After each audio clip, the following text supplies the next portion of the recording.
নবীর আদর্শ তো বাদই দিলাম, নাইলে এত টাকা কেন চুলের পিছে যুবক খরচ করবে? অধিকাংশ যুবকই তো 500 টাকার নিচে চুল কাটা হয় না, কেননা ও চুলের ডিজাইন দেখে নেটের ভিতরে পছন্দ যেটা হয় ওটাকে দেয় স্ক্রিনশট, নিয়ে যায় সেলুনে, সেলুনওয়ালা ডিজাইন দেখেই কাইতয়া পড়া যায় আর বলে এটা 500-র কমে কাটা যাবে না।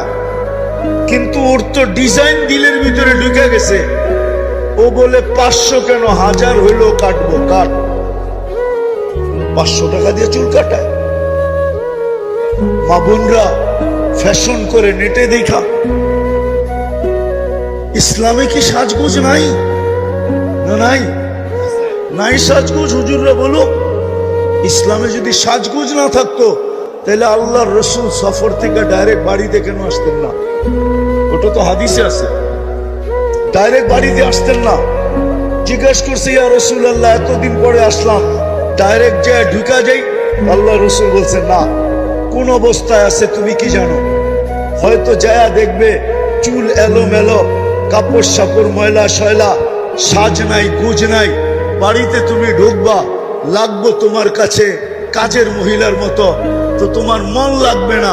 বিদায় একটু অপেক্ষা করো, বাড়িতে খবর দেখ, সাইজা গাইজা রেডি হোক, যখন তুমি ঘরে ঢুকবে দেখতে দেরি যেন গলা লাগাইতে দেরি না হয়।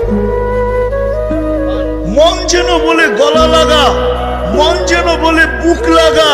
আগেরটা বাদেই দিলাম, লাউড স্পিকার খোলা।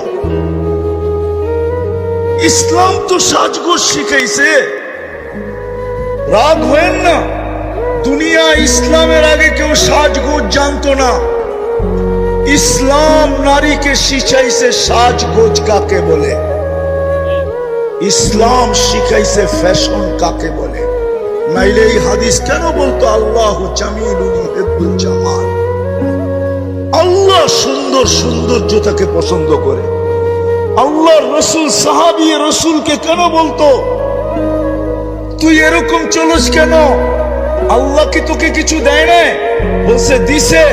বলে তাইলে নেয়ামতের আসর তোর উপরে প্রকাশ পাওয়া চাই। ইসলাম তো দুনিয়াকে সাজগোজ শিখাইছে, ফ্যাশন শিখাইছে। চলেন আমার লোকে ইতিহাস নিয়ে বসেন, আমাকে দেখান ইসলামের আগে কে ফ্যাশন জানতো? দুনিয়া ফ্যাশন জানতো না। ইসলামের আগে স্বামী জানতো না স্ত্রীর হক কি। ইসলামের আগে স্ত্রী জানতো না স্বামীর কদর কি।